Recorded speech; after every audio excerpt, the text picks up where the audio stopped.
Hello students, स्वागत है हमारे चैनल पर। आज हम आपके लिए लाए हैं बच्चों कक्षा 5 के लिए गणित की पाठ्य पुस्तक इकतारा भाग 3। इकतारा भाग 3 में बच्चों हमने अध्याय 4 तक सभी सवालों को हल करवा करके और सभी अध्यायों के अंदर जो भी गतिविधियां और सवाल दिए हुए हैं अच्छी तरह से समझा करके चैनल पर डाल दिए हैं। मैं आशा करती हूँ कि आपने उनको देख लिया होगा और समझ लिया होगा। यदि बच्चों आपने नहीं देखा है तो आप चैनल पर जाकर अवश्य देखिए, वीडियो को लाइक कीजिए और चैनल को सब्सक्राइब कीजिए।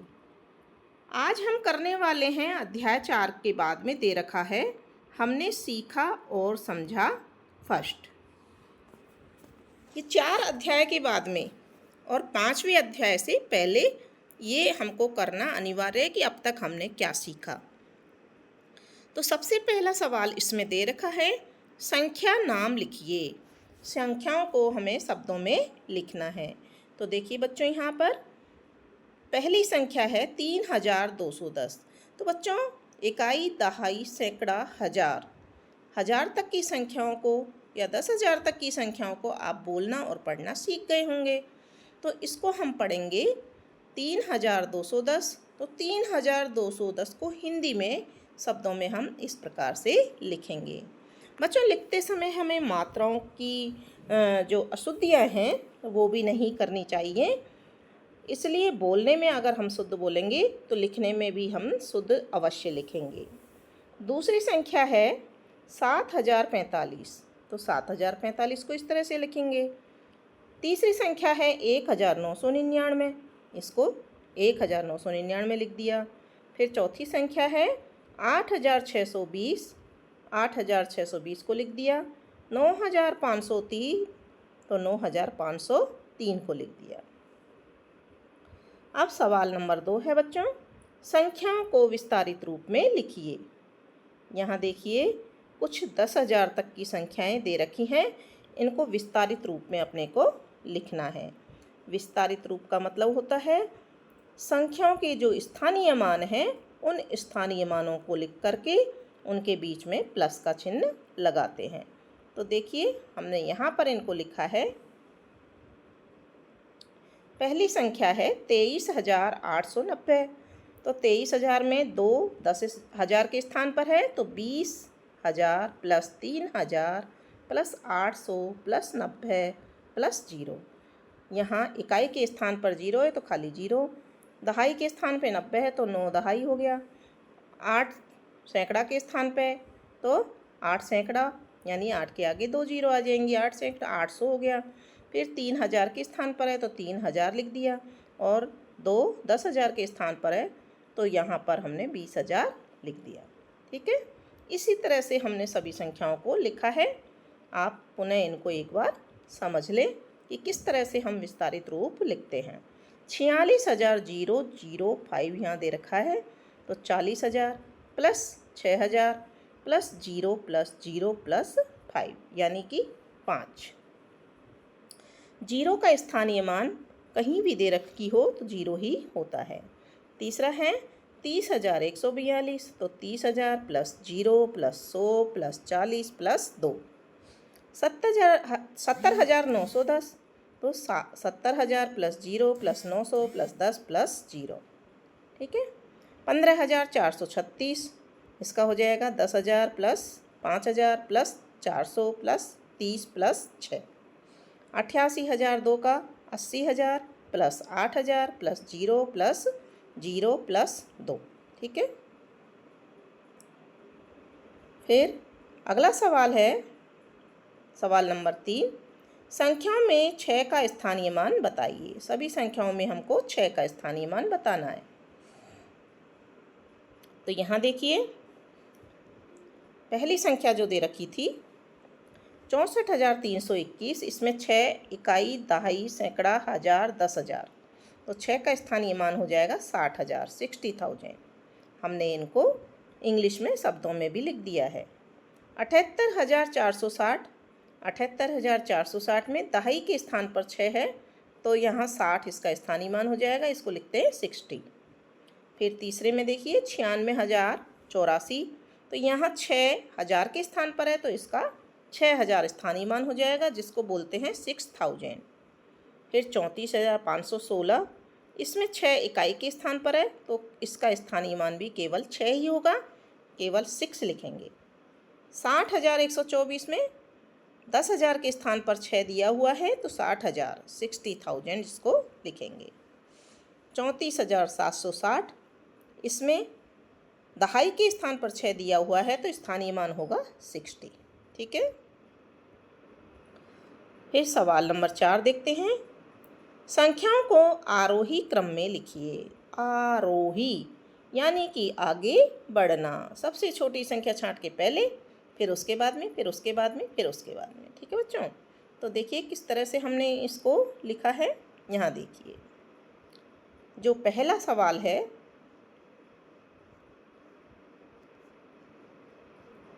आरोही क्रम में लिखना है अपने को। तो यहाँ देखिए सवाल यहाँ दे रखा है बच्चों। संख्या है 43,125, 31,425, 21,354 और 24,135। यहाँ 5 संख्याएं दे रखी हैं।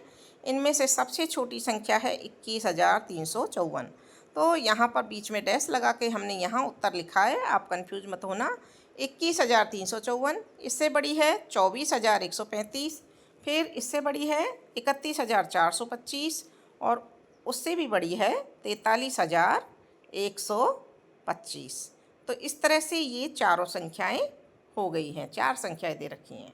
सेकंड में देखिए 64,091, 60,419, 61,940 और 69,410।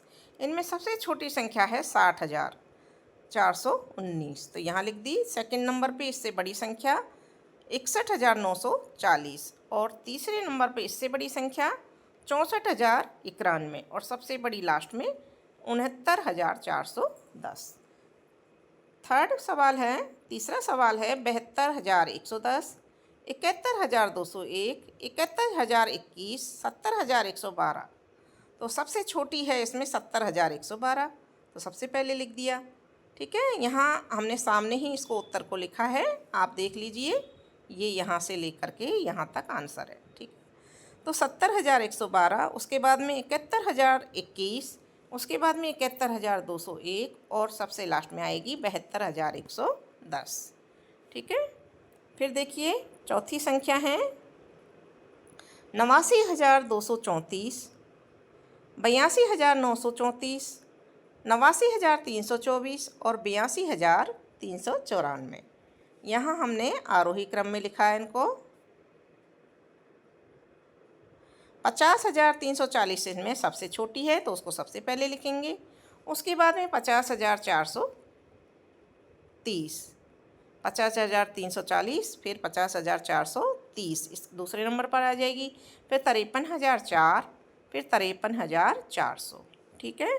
फिर पांचवा सवाल है संख्याओं को अवरोही क्रम में लिखिए। आरोही का उल्टा होता है अवरोही, यानी कि नीचे उतरना। सबसे बड़ी संख्या को पहले लिखेंगे, फिर उससे छोटी, फिर उससे छोटी, फिर उससे छोटी। तो यहाँ देखिए 13,425, 14,325, 14,235, 12,435। तो इनमें सबसे बड़ी संख्या कौन सी है? 14,325। इससे छोटी 14,235, इससे छोटी है 13,425, फिर सबसे छोटी है 12,435। सेकंड सवाल है 91,023, 90,132, 93,210, 92,130। तो इनमें से सबसे बड़ी है 93,210, उससे छोटी 92,130, फिर उससे छोटी 91,023 और सबसे छोटी है 90,132। ठीक है। फिर देखिए आगे तीसरे सवाल में 76,501, 75,061, 70,516 और 75,106। हमने यहाँ अवरोही क्रम में लिखा है। सबसे बड़ी संख्या 76,501, 75,106 उसके बाद, फिर 75,061 और उसके बाद 70,516।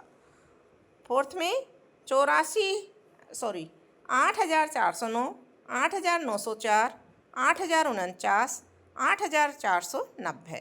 तो सबसे बड़ी संख्या हम इसमें देख रहे हैं 8,904, फिर 8,490, फिर 8,409 और फिर 8,049।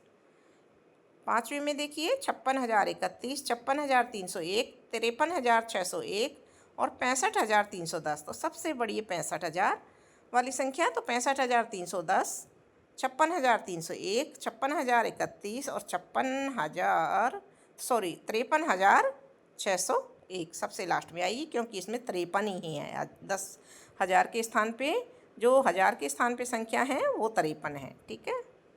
फिर है छठा सवाल, अंक 3, 1, 6, 5 व 4 से बनने वाली सबसे बड़ी संख्या। तो इसमें भी हम इसी क्रम में लिखते हैं। सबसे बड़ी संख्या बनाने में इकाई के स्थान पर सबसे छोटा अंक इनमें से छांट के लिखना है, फिर उससे बड़ा, फिर उससे बड़ा, फिर उससे बड़ा, फिर उससे बड़ा। तो यहाँ पर देखिए इकाई के स्थान पर 1, दहाई के स्थान पर 3, सैकड़ा के स्थान पर 4 और 1000 के स्थान पे 5 और 10,000 के स्थान पे सबसे बड़ा अंक आ जाएगा और संख्या बन जाएगी सबसे बड़ी। इन अंकों से बनने वाली सबसे बड़ी संख्या होगी 65,431 और सबसे छोटी संख्या में इसका उल्टा कर देंगे, यानी कि इकाई के स्थान पे सबसे बड़ी, फिर उससे छोटी, फिर उससे छोटी, तो 13,456 बन जाएगी। और दोनों संख्याओं में अंतर निकालना है, तो अंतर निकालने के लिए हम क्या करेंगे, इस संख्या में से इस संख्या को घटा देंगे और घटाने पर हमारा उत्तर आएगा 51,975। फिर देखिए नीचे दी गई संख्याओं के बीच में सही चिन्ह का प्रयोग करना है, लगाना है, छोटा बड़ा जो भी है संख्या को देख करके। तो पहला सवाल इसमें दिया है 23,145, 24,145। तो 24,145 बड़ा है, इसलिए इस निशान को लगा देंगे, इसका खुला मुंह इधर रखेंगे बड़ी संख्या की तरफ। फिर है 99,999 और 99,998। तो 99,999 बड़ा है। 45,000 और 45,000 दोनों बराबर हैं। 32,010 और 31,020 में से 32,010 बड़ी संख्या है। 20,000 और 19,999 से 20,000 बड़ी है। 10,010 और 10,001 में से 10,010 बड़ी है। और 67,890 और 68,890 में से 68,890 बड़ी है। 12,345 और 12,346 में से 12,346 बड़ी है। 78,412 और 78,410 में से 78,412 बड़ी है। ठीक है ना, ये वाली संख्या बड़ी है। फिर 65,432 और 65,432 दोनों बराबर हैं, तो बराबर का चिन्ह लगाएंगे। 87,000 और 87,001 में से 87,001 बड़ी है। 34,567 और 34,657 में से 34,657 बड़ी संख्या है। तो इस तरह से इन चिन्हों को इसमें लगा देंगे। आठवां सवाल है, हल कीजिए। रोहन के पास 1,275 रुपये थे, उसने 789 रुपये की पुस्तकें खरीदी, तो बताओ उसके पास कितने रुपये शेष रहे। तो हमें समझ में आ गया क्या करना है। उसके पास जो कुल रुपए थे 1,275 में से 789 रुपये को घटा लेंगे और घटा करके जब लिखेंगे तो इस सवाल को लिखने में आपको सावधानी रखनी है और इस तरह से लिखना है। ठीक है ना, सवाल लिख दिया, क्या चाहिए उसको। तो रोहन के पास कुल रुपए थे 1,275 या 1,275 रुपये। पुस्तक खरीदी 789 की, तो शेष रुपये 1,275 माइनस 789 बराबर 486 रुपये उत्तर आ जाएंगे। फिर नीचे लिखेंगे उत्तर, रोहन के पास 486 रुपये शेष रहे। तो बच्चों इस सवाल को इस तरह से लिखना ज़रूरी होता है। फिर देखिए अगला सवाल है, एक स्कूल में 435 लड़के और 392 लड़कियां हैं, तो बताओ कुल कितने विद्यार्थी हैं स्कूल में। तो इसमें हमको समझ में आया है कि हमको योग करना है। पहले हम स्कूल में कुल कितने विद्यार्थी हैं, फिर लड़कों की संख्या, उसके बाद लड़कियों की संख्या और कुल विद्यार्थी में 435 प्लस 392 दोनों को जोड़ेंगे तो बराबर उत्तर आ जाएगा 827 विद्यार्थी। ठीक है, और नीचे लिखेंगे स्कूल में कुल 827 विद्यार्थी हैं। फिर देखिए अगला सवाल पढ़ते हैं। राम के पास 2,186 रुपये हैं, उसके पिताजी ने उसे 1,345 रुपये और दिए, तो बताओ राम के पास अब कुल कितने रुपए हो गए। तो बच्चों आपको ये समझ में आ गया कि उसके पिताजी ने उसको और पैसे दे दिए तो ज़्यादा हो गए, यानी कि हमको योग करना है। तो योग करने के लिए हम कैसे लिखेंगे इसको? राम के पास पहले से थे 2186 रुपये, पिताजी ने दिए 1345 रुपये, तो कुल रुपये 2186 प्लस 1345 बराबर हो गए 3531 रुपये। तो राम के पास कुल 3531 रुपये हो गए। ठीक है, फिर देखिए इससे अगला पढ़ते हैं। एक पुस्तकालय में 1245 हिंदी, 987 अंग्रेजी और 765 विज्ञान की पुस्तकें हैं। तो बताओ पुस्तकालय में कुल कितनी पुस्तकें हैं? इसमें भी बच्चों आपको समझ में आ ही गया होगा कि इसमें भी हमें योग करना है, यानी कि ऐड करना है आपस में। यहाँ देखिए पुस्तकालय में कुल कितनी पुस्तकें हैं? हिंदी की पुस्तकें लिख दी 1245, फिर 987 अंग्रेजी की पुस्तकें, फिर विज्ञान की पुस्तकें 765। कुल पुस्तकों में क्या करेंगे? 1245 प्लस 987 प्लस 765 को जोड़ देंगे, 2997 पुस्तकें उत्तर आ जाएगा। और उत्तर को हम नीचे इस प्रकार से लिख देंगे कि पुस्तकालय में 2997 पुस्तकें हैं। फिर अगला सवाल, सोनू के पास 2450 रुपये थे, उसने 1375 रुपये का सामान खरीद लिया। बताओ उसके पास कुल कितने रुपये शेष बचे, यानी कि हमें बाकी करनी है यहाँ पर। तो सोनू के पास कुल रुपये थे 2450 रुपये, सामान खरीदा 1375 रुपये का, तो शेष रुपये 2450 माइनस 1375 बराबर हो गया 1075 रुपये। उत्तर लिखेंगे सोनू के पास 1075 रुपये शेष बचे। फिर देखिए, एक स्कूल में पहले 1525 विद्यार्थी थे, छुट्टियों के बाद 1180 विद्यार्थी ही आए।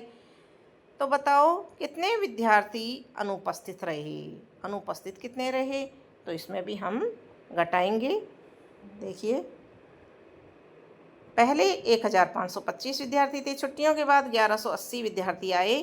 तो अनुपस्थित विद्यार्थियों की संख्या बराबर निकालेंगे, कुल विद्यार्थी में से उपस्थित विद्यार्थियों की संख्या को घटा लेंगे, यानी कि 1525 में से 1180 को घटाएंगे, 345 विद्यार्थी अनुपस्थित रहे। ठीक है, फिर हैं, एक गोदाम में 3250 बोरे रखे थे, 1875 बोरे निकाल लिए गए। तो अब गोदाम में कितने बोरे शेष बचे? तो यहाँ पर हमको बाकी करनी पड़ेगी।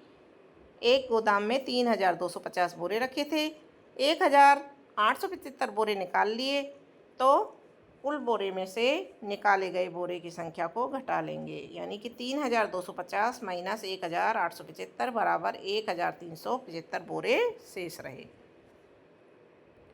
ठीक है, अब देखिए नवा सवाल हमारे पास, यदि चांदी की सहायता से निम्नलिखित माप के कोण बनाइए, 15 डिग्री का, 60 डिग्री का, 70 डिग्री का और 120 डिग्री का। तो बच्चों चांदा आपके पास होगा, उसको कई लोग डीबी कहते हैं। तो देखिए 15 डिग्री का इस तरह का कोण बनेगा, 60 डिग्री का इस तरह का कोण बनेगा और 70 डिग्री का इस तरह का बनेगा और 120 डिग्री का इस तरह का कोण बनेगा। तो आप अपने चांदे की सहायता से आप भी बनाकर देखिए और आपकी जो शेप है उसको देखिए कि ऐसी कैसी बनती है या नहीं। आप देखते हैं 10वां प्रश्न है, गुणा कीजिए। तो देखिए यहाँ पर देखिए आप,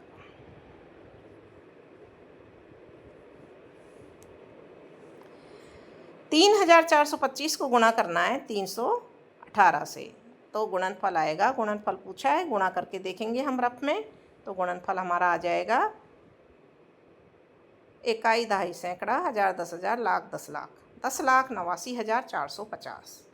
फिर है 1876 गुणा 427। ठीक है, तो हम इसको पढ़ेंगे 8,06,52। 2,941 गुणा 356, इसका गुणा करेंगे तो कितने हो जाएंगे अपने पास? 10,47,796 उत्तर आएगा। चौथा सवाल है, 1,634 को गुणा 509 से करना है। तो यहाँ भी देखिए कितना उत्तर आएगा, 8,31,706 ये उत्तर आ जाएगा। फिर है दी गई संख्याओं से पहले आने वाली और बाद में आने वाली संख्या लिखिए। पहले वाली यानी एक कम और बाद में आने वाली यानी एक ज़्यादा। तो यहाँ संख्या दे रखी है बच्चों 13,379। 79 से पहले 78 आता है तो 13,378 लिख देंगे और बाद में आएगा 79 के बाद में आएगा 80 तो 13,380 लिख देंगे। फिर है 9,999 तो 9,998 इससे पहले आता है और एक जोड़ देंगे तो 10,000 हो जाएगा तो 10,000 को बाद में लिख देंगे। फिर है 8,780 एक घटाएंगे तो 8,779 रह जाएगा और एक जोड़ेंगे तो 80 में एक जोड़ते हैं तो 81 होता है 8,781। फिर है 1,189 तो 89 में से एक कम करेंगे तो पहले आएगी 1,188 और बाद में एक जोड़ने पर आएगी 1,190। ठीक है।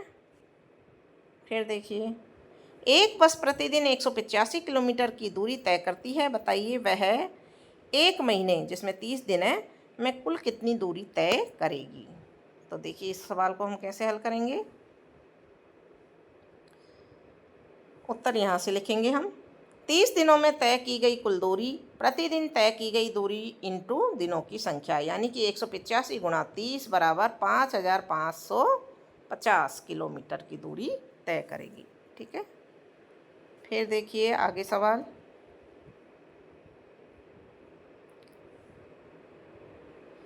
एक विद्यार्थी प्रतिदिन पुस्तक के 18 पृष्ठ पढ़ता है। यदि वह लगातार 45 दिन तक पुस्तक पढ़े तो बताइए वह पुस्तक के कुल कितने पृष्ठ पढ़ेगा। इसमें भी गुणा हो जाएगा बच्चों और गुणा को हम कैसे लिखेंगे। यहाँ देखिए 45 दिनों में पढ़े गए कुल पृष्ठ प्रतिदिन पढ़े गए पृष्ठ गुणा दिनों की संख्या यानी कि 18 × 45 बराबर आ जाएगा 810 पृष्ठ। उत्तर इसका आ जाएगा। फिर इससे अगला सवाल है एक खेत में एक दिन में 625 लीटर पानी सिंचाई के लिए उपयोग में लिया जाता है तो बताइए 60 दिनों में कुल कितने लीटर पानी उपयोग में लिया जाएगा। इसमें भी गुणा करना है। ठीक है। तो गुणा देखिए कैसे करेंगे। यहाँ पर 60 दिन में उपयोग किया गया कुल पानी बराबर प्रतिदिन उपयोग किया गया पानी गुणा दिनों की संख्या यानी कि 625 गुणा 60 बराबर 37,500 लीटर। यहाँ आंसर आ जाएगा। फिर इससे अगला सवाल देखते हैं। देवराज 2,000 रुपये लेकर बाजार गया। 735 रुपये की पाठ्य पुस्तकें एवं 315 रुपये की अभ्यास पुस्तिकाएँ खरीदी तो बताओ अब उसके पास शेष राशि कितनी हुई। तो बच्चों इसमें दो तरह की क्रियाएं होंगी, एक योगफल और एक घटाओ। ठीक है। तो देखिए इसको हम कैसे करेंगे। पाठ्य पुस्तकों का मूल्य और अभ्यास पुस्तिकाओं को मूल्य को पहले जोड़ लेंगे जो उसने खरीदी हैं खर्च किए हैं यानी कि 735 + 315 बराबर आ जाएंगे 1,050 रुपये। और शेष राशि निकालने के लिए क्या करेंगे, कुल राशि में से कुल खर्च को निकाल लेंगे, घटा देंगे। तो 2,000 माइनस 1,050 बराबर 950 रुपये उसके पास शेष बचेंगे।